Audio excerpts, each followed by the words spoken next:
अब अंदाजा हो रहा है रोशनी आप ही ऐसी क्यों है, क्यों उन्होंने एक ही साथ दो दो लड़कों को फंसाया हुआ था।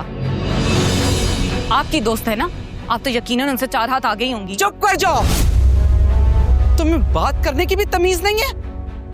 अम्मी आप मुझे क्या चुप करा रही हैं, इनसे कहे ना, कल से एक ही बात दोहराई जा रही है। बदकिरदार मैं नहीं ये हैं, ना इनके कोई आगे है ना पीछे, और शौर भी पता नहीं। बस कर दो, समझ में आई? तुम्हारी इस बदतमीजी का मैं बखूबी जवाब दे सकती हूँ आयमा। मसला तुम्हारा नहीं, रोशनी का है। मैं उसकी मजबूरी और तकलीफ में इजाफा नहीं करना चाहती, वरना पकड़ के हाथ तुम्हें यहां से निकाल देती बाहर।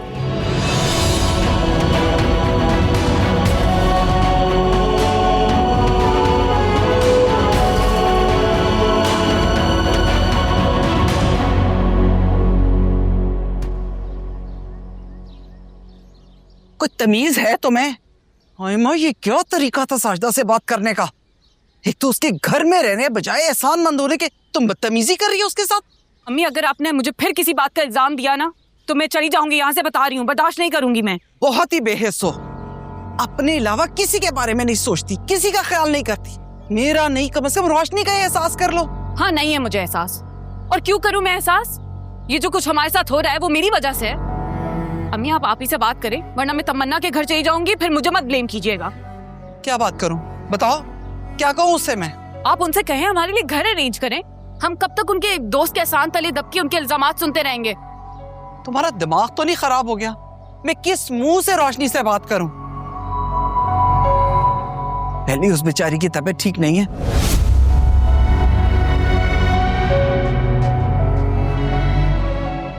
फहमीना का फोन आया था, बता रही थी बुखार में जल रही है वो। तो आप उनसे कहें ना कि डॉक्टर के पास लेके जाएं उन्हें। अरे बेटा दिखाया है डॉक्टर पे, लेकिन कमजोरी इतनी हो गई है कि आज खड़ी हुई है फिर गिर गई।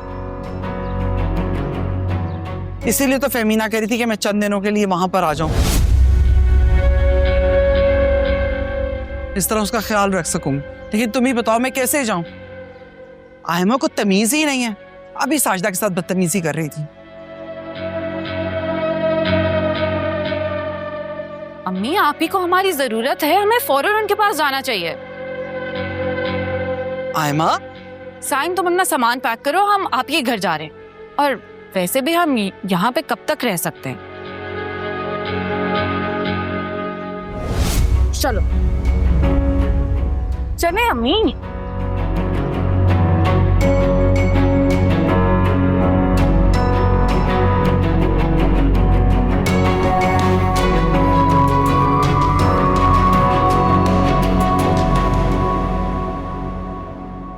बेटा इतनी तबीयत खराब थी, मुझे तो बता देती। क्यों बताती है आपको मैं? आपको भी परेशान करती। और जिंदगी की सारी परेशानियों का बोझ तुमने अकेले ही उठाना ना। मैं अम्मी ठीक हूँ, बस थोड़ा सा बुखार ही है, वो भी ठीक हो जाएगा। मैं तो हैरान हूँ कि फहमीना को आप लोगों को इस तरह नहीं बताना चाहिए था। अच्छा किया ना उसने मुझे बता दिया। जिस्म देखो बुखार में जल रहा है। मैं ठीक हो जाऊंगी, आप फिक्र मत करें। ठीक तो होना पड़ेगा ना तुम्हें, क्योंकि तुम्हारा ख्याल अब मैं खुद रखूंगी। आप लोग क्या यहाँ रहेंगे? तो और कहाँ जाएंगे? आप तो हमें साजदा भी ये घर छोड़कर भूल ही गई हैं।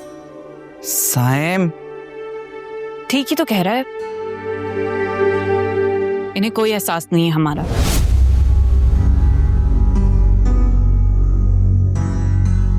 खुद तो इस महल जैसे घर में मौज कर रही हैं, और हम साजदा आप ही के घर में उनकी दिन रात बातें सुन रहे हैं, जलील हो रहे हैं।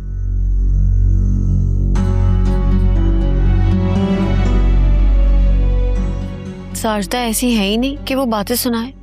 हाँ हम तो झूठ बोल रहे हैं ना, एक आप सच्ची हैं और एक आपकी वो दोस्त।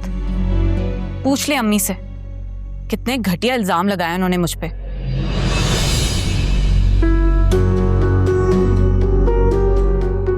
अम्मी क्या इल्जाम लगाया है? कुछ नहीं रोशनी, कुछ नहीं है, ये तो ऐसे ही बस। बताएं ना मुझे। बेटा गलती आयमा की भी है, क्या जरूरत थी इसे साजदा से उलझने की, फिर बात तो बढ़ेगी ना।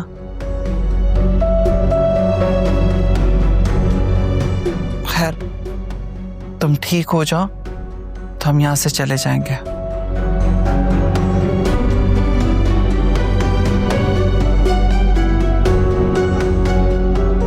और कहाँ जाएंगे हम? जब तक किसी दूसरी जगह का प्रॉपर इंतजाम नहीं हो जाएगा ना, मैं यहाँ से जाऊंगा नहीं। साइम,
जब से तुमने मेरी शादी का सुना है रोशनी के साथ, तुम इतना पागलों की तरह क्यों रिएक्ट कर रही हो? बहुत आग लग रही होगी ना।